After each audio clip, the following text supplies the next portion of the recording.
قرآن مجید سورہ بقرہ اللہ تبارک و تعالی نے ارشاد فرمایا یا ایھا الذین آمنوا کتب علیکم الصیام، اے ایمان والو تم پر روزے فرض کیے گئے، کما کتب علی الذین من قبلکم، اسی طرح جس طرح تم سے پہلے لوگوں پر فرض کیے گئے تھے، لعلکم تتقون، تاکہ تم پرہیزگار ہو جاؤ، متقی ہو جاؤ، اللہ سے ڈرنے والے بن جاؤ، گناہوں سے بچنے والے بن جاؤ، اپنی زندگی کو رب رسول کے احکامات کی روشنی میں گزارنے والے بن جاؤ۔ روزہ ایک پریکٹس ہے، ایک مجاہدہ ہے، ایک جد و جہد ہے۔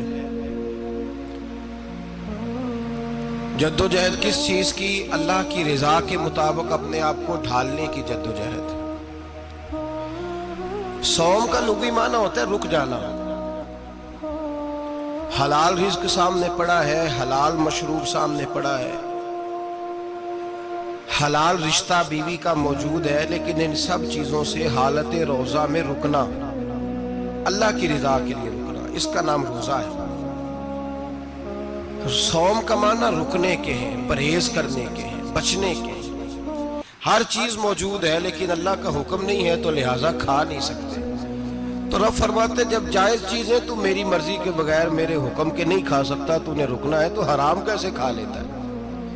جائز چیز کے لیے تجھے حکم ہے، میں کہوں تو کھائے گا، میں کہوں تو نہیں کھائے گا۔ میں نے حکم دے دیا، جائز ہے، روٹی ہے، کھانا ہے، گوشت ہے، تیری فریج میں پڑا سارا کچھ، تو با اختیار ہے، منہ میں دانت بھی ہیں، ہضم کرنے کو ہاضمہ بھی ہے، بھوک کی شدت بھی ہے، پر میری اجازت کے بغیر تو کھا سکتا؟ روزہ رکھ لیا، اب تجھے حکم نہیں کہ تو کھائے۔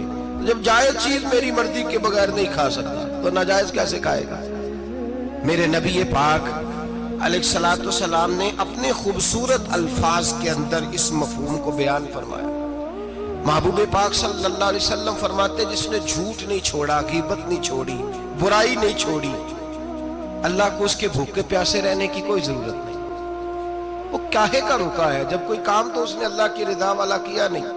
روزہ رکھ کے دغا کر رہا ہے، روزہ رکھ کے جھوٹ بول رہا ہے، روزہ رکھ کے کم ماپ رہا ہے، تول رہا ہے، دھوکہ دے رہا ہے، رشوت لے رہا ہے، فراڈ کر رہا ہے، حرام کا مال کٹھا کر کے کہتا ہے اس میں سے چلو 10 دیگیں بھی پکا دیں گے۔ وہ بھائی جو کام اللہ نے تجھے کرنے کو حکم دیا تھا، جب تو وہ بجا ہی نہیں لا رہا، مقصد روزہ ہی تو حاصل، لعلکم تتقون۔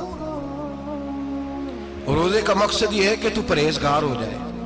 میرے نبی پاک علیہ الصلوۃ والسلام کی بارگاہ عالی مرتبت میں 2 عورتیں آئیں،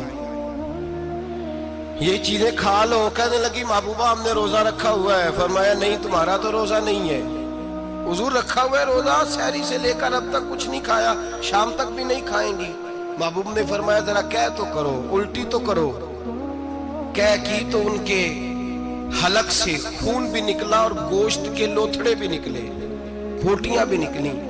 نبی پاک نے فرمایا وہاں بیٹھ کے تم نے اپنے جاننے والوں کی غیبت نہیں کی، چغلی نہیں کھائی؟ خاموش ہو گئیں، گردنیں جھک گئیں۔ نبی پاک نے فرمایا تم نے قرآن نہیں پڑھا کہ جو اپنے بھائی کی غیبت کرتا ہے وہ مردہ بھائی کا گوشت کھاتا ہے؟ تو گوشت کھا کے بھی تمہارا روزہ رہ گیا ہے۔ کس طرح کا روزہ ہے کہ صاحب روزہ رکھ کے نہ رکھنے والوں پہ تنقید کر رہے ہیں، تراویحاں پڑھ کے نکلے ہیں تو کہتے ہیں میں اکیلا ہی نیک ہوں، باقی تو محلے میں کوئی پڑھتا ہی نہیں۔ یہ کیسا تیرا روزہ ہے کہ تو روزہ رکھ کے تو اس کے مقصد کو نہیں سمجھا؟ لعلکم تتقون۔ روزہ دار تو وہ ہے کہ روزہ رکھا ہوا ہے، کھانے بھی سے رکا ہے، پینے سے بھی رکا ہے، عمل زوجیہ سے بھی رکا ہے، پھر وہ جھوٹ سے بھی رکے، غیبت سے بھی رکے، بدنگاہی سے بھی رکے، حرام خواری سے بھی رکے، رکے ساری چیزوں سے۔